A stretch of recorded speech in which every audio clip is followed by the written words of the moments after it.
പടം പൊട്ടി മാരാർക്കിട്ടുകൊട്ടി സംവിധായകൻ. ഈ മലയാള ഫിലിം ഇൻഡസ്ട്രിയിൽ പ്രധാനപ്പെട്ട 3 വെറുപ്പീര് താരങ്ങളാണ് ഇപ്പോൾ ഉള്ളത്. നിങ്ങൾക്കറിയാം, ഈ വെറുപ്പീരെന്ന് കേൾക്കുമ്പോൾ തന്നെ അതിൻ്റെ പര്യായമായ 3 പേരാണുള്ളത്. ഒന്ന് ആറാട്ടണ്ണൻ എന്ന് പറഞ്ഞ് നടക്കുന്ന ഒരുത്തൻ, 2 അലിൻ ജോസ് പെരേര എന്ന് പറഞ്ഞ് മറ്റൊരു അവതാരം, അതുപോലെ അതുക്കും മേലെ പ്രതിഷ്ഠിക്കാവുന്ന ഒരാളാണ് അഖിൽ മാരാർ.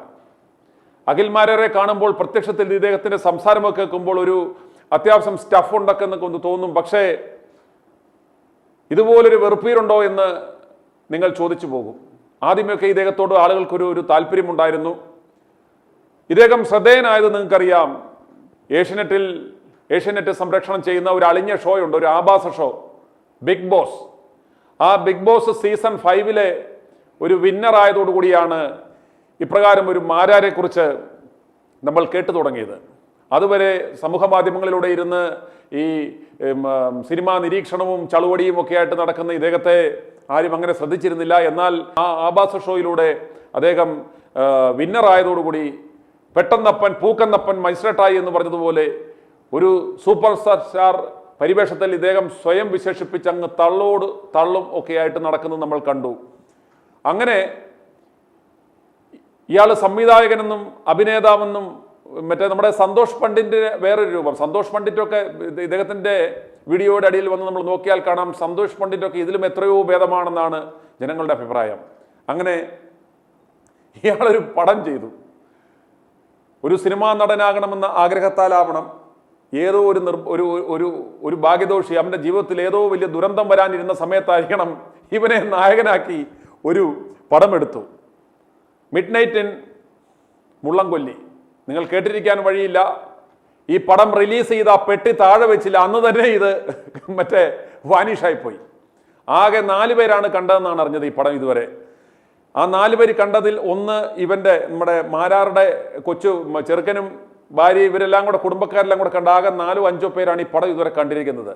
ഈ ചെറുക്കൻ, ഈ കൊച്ചു പയ്യൻ വരെ ഇവന്റെ അഭിനയം കണ്ട് കൂവി എന്നാണ് പറഞ്ഞത്. എഴുന്നേറ്റ് നിന്ന് തിയേറ്ററിൽ കൂവി. അതോടുകൂടി ഇവന്റെ റിലേ വിട്ടു പോയെന്നാണ് അറിയുവാൻ സാധിച്ചത്. കണ്ടവരെ എല്ലാം തെറിവിളിയായിട്ട് നടക്കുവാണ്. ഇതൊരു ഓസ്കാർ വരെ കിട്ടേണ്ട പടമായിരുന്നു. ഇത് വരുന്ന ഓസ്കാർ നോമിനേഷനൊക്കെ കിട്ടേണ്ടതായിരുന്നു. ഇത് പ്രൊഡക്ഷൻകാരുടെ, സംവിധായകന്റെ വീഴ്ച കൊണ്ടാണ് പാളിച്ച പറ്റിയത് എന്നൊക്കെ പറഞ്ഞ് ഇയാള് ആ പ്രൊഡക്ഷൻ യൂണിറ്റിലുള്ള ഇദ്ദേഹത്തിന്റെ സഹപ്രവർത്തകരായിട്ട് ആ ഫിലിം യൂണിറ്റിൽ വർക്ക് ചെയ്ത സകലരെയും ഇദ്ദേഹം പടം കണ്ടിറങ്ങി. ഇയാൾക്ക് ഏറ്റവും കൂടുതൽ ഷോക്കായി പോയി ഇദ്ദേഹത്തിന്റെ കൊച്ചു ചെറുക്കൻ, 2ാം ക്ലാസ്സിൽ പഠിക്കുന്ന ചെക്കൻ തിയേറ്ററിൽ എഴുന്നേറ്റ് നിന്ന് കൂവിക്കളഞ്ഞു ഇവന്റെ പെർഫോമൻസ് കണ്ട്. ഇതിൽ ചങ്ക് തീർന്നായിരിക്കണം. അന്ന് വൈകിട്ട് തന്നെ ഇവൻ വീഡിയോ ഇട്ടു. പ്രൊഡക്ഷനിലുള്ള സകലവരെയും തള്ളക്കി വിളിച്ചുകൊണ്ട് ഇയാളൊരു വീഡിയോ ഇട്ടു. ആ വീഡിയോയിലൂടെ ആ പ്രൊഡക്ഷനുള്ളവരെ, ഇതുപോലൊരു നന്ദി കെട്ടവരെ കണ്ടിട്ടില്ലെന്നൊക്കെ പറയുന്നു. നമ്മൾ ഓർക്കണം, സത്യൻ മാഷിനെ പോലൊക്കെയുള്ള മഹാരഥന്മാരായിട്ടുള്ള അഭിനേതാക്കൾ പ്രൊഡക്ഷനിലുള്ളവരെയൊക്കെ എത്രയോ ആദരപൂർവ്വമാണ്. അവരോടൊന്നും ഒരു മോശമായിട്ട് പോലും സംസാരിക്കത്തില്ല. അതുകൊണ്ട് തന്നെ ഓരോരുത്തരും അങ്ങോട്ടും ഇങ്ങോട്ടും ഒരു ഗീവ് ആൻഡ് ടേക്ക്, എത്രത്തോളം നല്ലൊരു ബന്ധമാണ് ഊഷ്മളമായ. നമ്മുടെ സൂപ്പർ സ്റ്റാറുകളായ നമ്മുടെ മോഹൻലാലും മമ്മൂട്ടിയും അടക്കം ഇതുവരെ എത്രയോ സിനിമകളിൽ അവർ അഭിനയിച്ചിട്ടുണ്ട്. ഏതെങ്കിലും ഒരു ചിത്രത്തിൽ അവർ എന്തെങ്കിലും ഒരു പോരായ്മ, ഏതെങ്കിലും ഒരു അഭിമുഖത്തിലോ, ഏതെങ്കിലും ഒരു ഫേസ് കുറിപ്പിലോ, ഏതെങ്കിലും ഒരു സിനിമാ പ്രസിദ്ധീകരണങ്ങൾക്ക് നൽകിയ അഭിമുഖത്തിലോ യൂണിറ്റിലുള്ള എന്തെങ്കിലും പോരായ്മയെക്കുറിച്ച്, അണിയറ പ്രവർത്തകരെ കുറിച്ച് എന്തെങ്കിലും ഒരു പരാതി അവർ പറയുന്നത് ശ്രദ്ധിച്ചിട്ടുണ്ടോ? ഇന്നേ വരെ ഒരു സിനിമാ പ്രസിദ്ധീകരണത്തിന്റെ ഒരു ഉന്നത സ്ഥാനം വരെ വഹിച്ചേക്കുന്ന എന്നെ സംബന്ധിച്ചിടത്തോളം ഇതുവരെ 100 കണക്കിന് ഇവന്റുകൾ പലതരത്തിലുള്ള സിനിമാ പ്രവർത്തകരുമായി വെച്ച് നടത്തിയിട്ടുള്ള ഇവന്റുകൾ വരെ നടത്തിയ എക്സ്പീരിയൻസ് ഉള്ള നമ്മളെ സംബന്ധിച്ചിടത്തോളം ഇതുവരെ അപ്രകാരം ഒരു പരാമർശം പോലും ഇവരാരും പറഞ്ഞു കേട്ടിട്ടില്ല. എന്നാൽ ഇന്നലെ വന്ന ഈ എംബോക്കി ഇവൻ ഏതെങ്കിലും ഇവൻ സൂപ്പർ സ്റ്റാർ എന്നും പറഞ്ഞാണ് നടക്കുന്നത്. ഏതെങ്കിലും കൊള്ളാവുന്ന ഒരു പടം ഇവൻ അഭിനയിച്ചിട്ടുണ്ടോ? ഏതെങ്കിലും ഒരു നല്ല സിനിമ സംവിധാനം ചെയ്തിട്ടുണ്ടോ? പേരെടുത്ത് പറയാവുന്ന ഒരു സിനിമയുടെ ഭാഗമായിട്ടുണ്ടോ? അങ്ങനെയുള്ള ഇവൻ എവിടെ നിൽക്കുന്നു എന്നറിയാൻ വയ്യാതെ ഈ ഒരു ആഭാസ ഷോയിൽ എന്തോ ഒരു പൊസിഷൻ, അതിനകത്തെ 1ാം സമ്മാനം കിട്ടി എന്നും പറഞ്ഞ് ഇവൻ അഹങ്കരിച്ച് നടക്കുന്ന ഈ സ്വയം പ്രഖ്യാപിത സൂപ്പർ സ്റ്റാർ ഒരു സമൂഹ മാധ്യമത്തിലൂടെ വന്ന് തൻ്റെ അണിയറ പ്രവർത്തകരെയും സഹപ്രവർത്തകരെയും ചീത്ത വിളിക്കുന്നതാണ് കണ്ടത്. തുടർന്ന് ആ സിനിമയുടെ സംവിധായകൻ അതിന് തക്കതായ മറുപടിയും പറഞ്ഞു. നമുക്കറിയാം, ഈ അഖിൽ മാരാരെ സംബന്ധിച്ചിടത്തോളം ഇയാൾ ഈ കഴിഞ്ഞ ദിവസവും അതിൻ്റെ പ്രധാനപ്പെട്ട റീസൺ എന്ന് പറയുന്നത് അദ്ദേഹം ഒരു കണക്കിന് നോക്കിയാൽ നന്നായിട്ട് സംസാരിക്കാൻ അറിയാവുന്ന ഒരു ചെറുപ്പക്കാരനാണ്. ഈ സിനിമാ മേഖലയുമായി ബന്ധപ്പെട്ട് പലർക്കും ഈ ലോക അത്ര വിവരങ്ങളോ പരിചയങ്ങളോ ഒന്നും കാണത്തില്ല. പക്ഷേ ഇദ്ദേഹത്തിന് പല വിഷയങ്ങളെക്കുറിച്ചും ആധികാരികമായി സംസാരിക്കുവാൻ കപ്പാസിറ്റി ഉള്ള ഒരു ചെറുപ്പക്കാരനാണ്. പക്ഷേ അതെല്ലാം ആ ഗുണത്തെ എല്ലാം തമസ്കരിക്കുന്ന രീതിയിൽ, ഇല്ലാതാക്കുന്ന രീതിയിലാണ് ഇയാളുടെ അഹന്ത നിറഞ്ഞ ഈ പ്രവർത്തനങ്ങൾ. ഇദ്ദേഹം ഓരോ വിഷയങ്ങളിലും വന്ന് കയറിയിരുന്ന് അഭിപ്രായം പറയും. അന്ന് നമുക്കറിയാം, കാശ്മീരിൽ വെടിവെപ്പുണ്ടായപ്പോൾ, ടൂറിസ്റ്റുകൾക്ക് നേരെ വെടിവെപ്പുണ്ടായപ്പോൾ രാജ്യദ്രോഹ കുറ്റം ചുമത്താവുന്ന തരത്തിലുള്ള പരാമർശങ്ങൾ നടത്തി ഇദ്ദേഹത്തിനെതിരെ കേസ് വന്നു. അതുപോലെ വയനാട് ദുരന്തവുമായി ബന്ധപ്പെട്ട വിഷയത്തിൽ ഇദ്ദേഹം കുറ്റകരമായ പരാമർശം നടത്തി ഇയാൾക്കെതിരെ കേസ് വന്നു. അതുപോലെ രാഹുൽ മാങ്കൂട്ടവുമായി ബന്ധപ്പെട്ട വിഷയത്തിലും ഇയാൾ എങ്ങനെയെങ്കിലും ആ ഒരു സ്ഥാനത്തേക്ക് തള്ളിക്കയറാമെന്ന് കരുതിയാവണം രാഹുൽ മാങ്കൂട്ടത്തിനെതിരെയും വളരെ മോശകരമായ പരാമർശങ്ങൾ ഈ നാണംകെട്ടവൻ നടത്തുകയുണ്ടായി. രാഹുലിനെതിരെ പരാമർശം നടത്തി ഇവനെ നാട്ടുകാർ പഞ്ഞിക്കിട്ടതും നമ്മൾ കണ്ടതാണ്.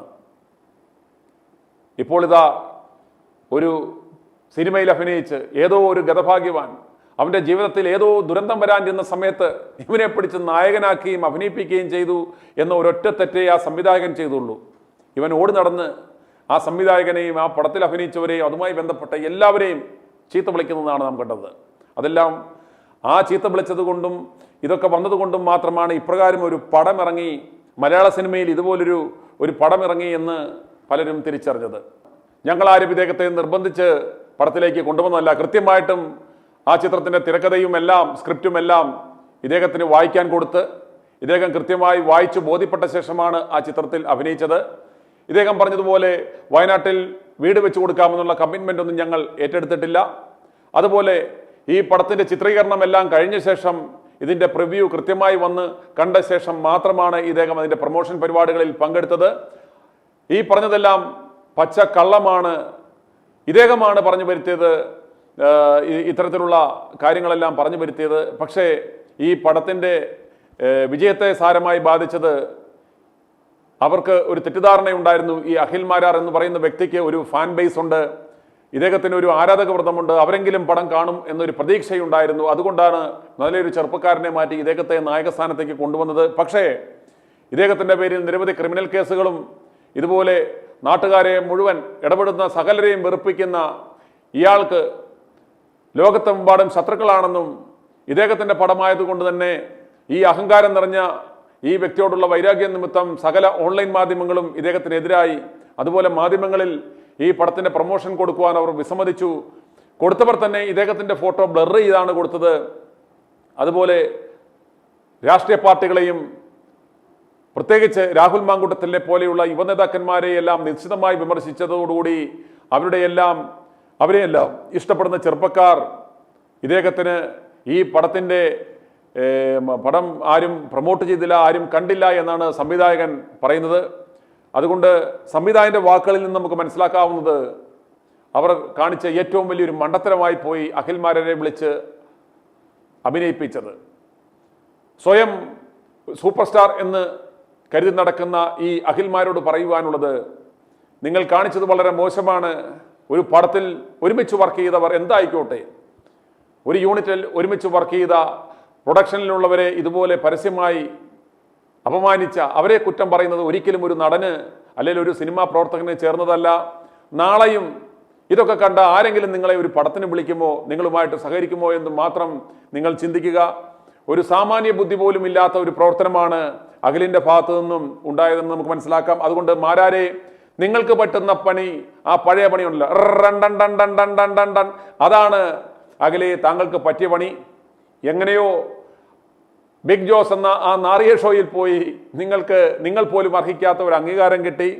ആ അംഗീകാരത്തിൻ്റെ കുന്തളിപ്പിൽ നിലത്ത് നിൽക്കാതെ പാറിപ്പറന്ന് നടക്കുന്ന നിങ്ങൾക്കുള്ള ഒരു അടിയാണ് ഈ ചിത്രമെന്ന് മനസ്സിലാക്കുക. ഇതിൽ നിന്ന് നിങ്ങൾ പ്രൂവ് ചെയ്തു നിങ്ങളൊരു അഭിനേതാവല്ല, നിങ്ങളൊരു ചലച്ചിത്ര പ്രവർത്തകൻ പോലും ആകാൻ യോഗ്യനല്ല. ഈ ആറാട്ടണ്ണനെ പോലെ, ഈ അലൻ ജോസ് പെരേരയെ പോലെ ജനങ്ങളെ വെറുപ്പിക്കുന്ന ഒരു വെറുപ്പിരി പ്രസ്ഥാനം മാത്രമാണ് എന്ന് നിങ്ങൾ സ്വയം വിലയിരുത്തുക. അതിനനുസരിച്ചൊന്ന് അടങ്ങുക, ഒതുങ്ങുക. ഇത് മാത്രമാണ് പ്രേക്ഷകർക്ക് നിങ്ങളോട് പറയുവാനുള്ളത്. ദയവായി ഇത്തരം വെറുപ്പീരുമായി വരരുതേ എന്ന് അപേക്ഷിക്കുന്നു. i2i News, an eye for truth. i2i News subscribe ചെയ്തിട്ടില്ലാത്തവർ ഇപ്പോൾ തന്നെ സബ്സ്ക്രൈബ് ചെയ്യുക. നോട്ടിഫിക്കേഷൻ ലഭിക്കുവാൻ ബെൽ ബട്ടണും അമർത്തുക.